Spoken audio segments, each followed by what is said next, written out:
Being a school dropout at 14 has really ruined my life, and it was all my father's fault. Hi guys, my name is Alice, and here is my story of how I become a school dropout at 14 and the lesson this has taught me and how my life have changed forever.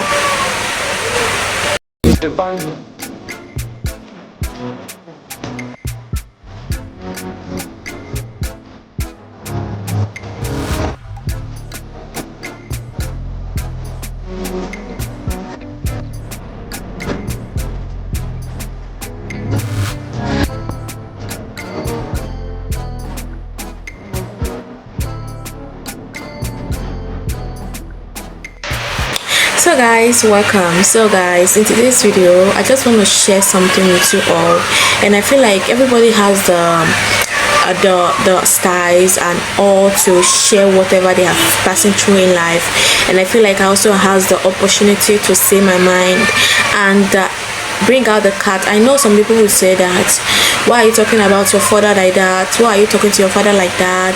Why are you bad mouthing your father and all? It is not my fault. I feel like it was the foundation he laid, and that is what he's facing right now. So guys, as a child, I was growing up, I had dreams. Honestly, when I was growing up, I have a dream of becoming an actress. Honestly, that was my dream because I was so good at acting in my school back then. I was so good in acting, and any drama we had in school, in church, they always involve me because I am so good at it. So guys, my name is Alice. Okay, I grew up in a family of 8. Okay, I am the firstborn of the family, so I have 3 elder siblings. So my 3 elder siblings, they stay with my grandmom and in the village, while I stay with my mom and dad in another place, so in another city. So I was the one that grew up with my parents more, so I feel like I know more about my parents than my other siblings. And when I was growing up, I thought I have the best father in the whole wide world. Like, I feel like because the way my mom covered up for him, you think that you have the best father in the whole wide world. When I was growing up in school, and they would say you should pay your school fees, my dad would say he doesn't have money to pay school fees. Like, he would tell you he doesn't have the money, and that time the school fees was around 1,000. It would have been different if my dad did not have the money to pay for it, but this man has the money.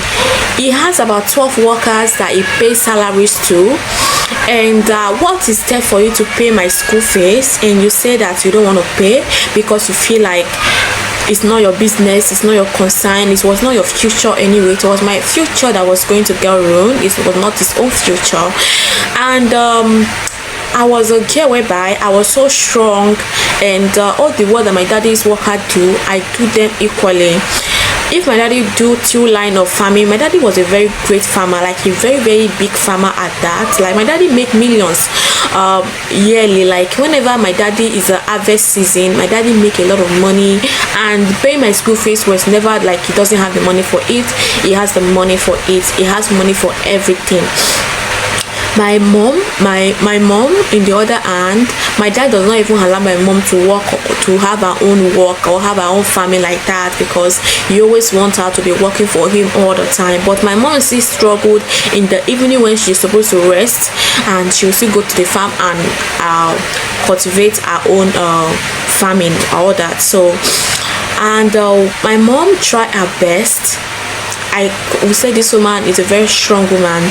She tried her best to train on a school in her own capacity, in her own way. While I was growing up, I heard my dad would say that girl children are not his children, female children are not his own children, that he's going to take care of the male children. My mom said, okay, quite all right. If you're going to take care of the male children, then you should pay their school fees, take care of their feeding. My dad, let me not lie, my dad take care of feeding, okay? But when it comes to us, the clothes we wear, the shoes we wear, the school we go, anything that concerns us is not his business anymore. But it's at least once in a while you drop money for food, but not every time at the same same time. It's not every time. So my dad always said that girl children are not the children, and it's only male children that is children. My mom said, okay, take care of the male children, I to me take care of the female children. But at the same time, my dad will still not pay the male children's school fees. He will not still pay their school fees. He will not still pay.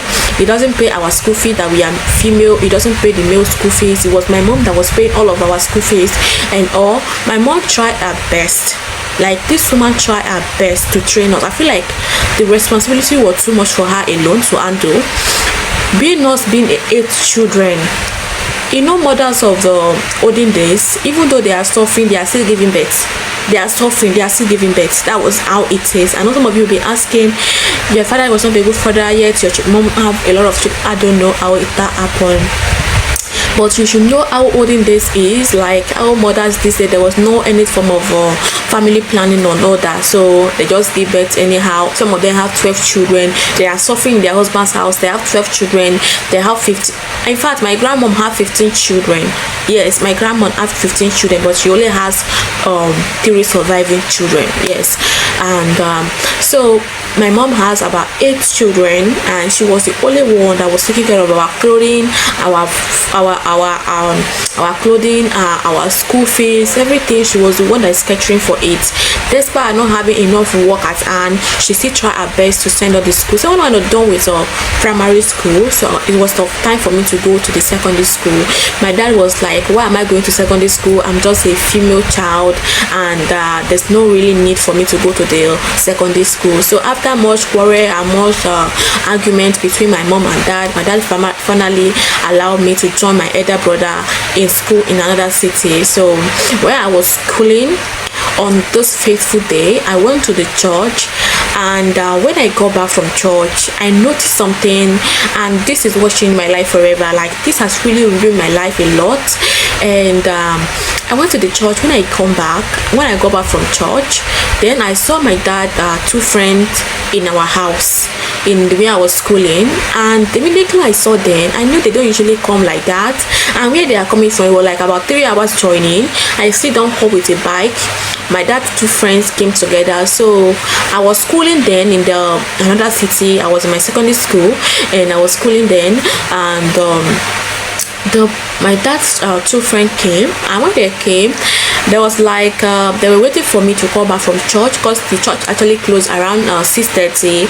So when I got home, I met my siblings, other people, that because we are all schooling together in the city, so we stay in one room with my cousins and all. So when I got back from church, I saw them. They already packed my load, they already packed my bag, and I was wondering, why did they pack my bag? What is really going on? What happened next will actually shock you. Like, this has really ruined my life, but I still thank God. But I'm still going to share more light. Me condemning my father does not mean that I'm not a good child, but I feel like he could have done better. He could have acted better. If you want to hear more about my story, let me know in the comment section.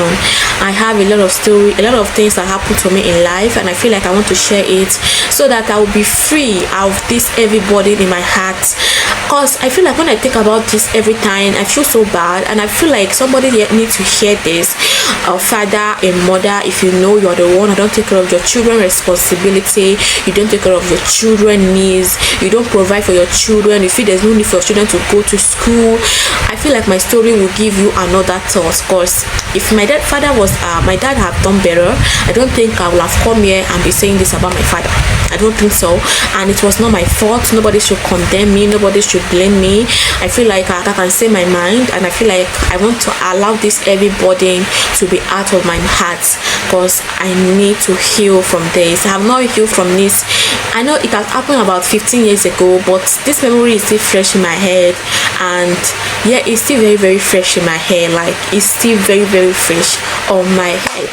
So I feel like I'll be cutting the story here, and if you want to hear more, let me know in the comment section. Because what happened really next after they packed my bag with my daddy's 2 friends, it will shock you. It will really, really shock you.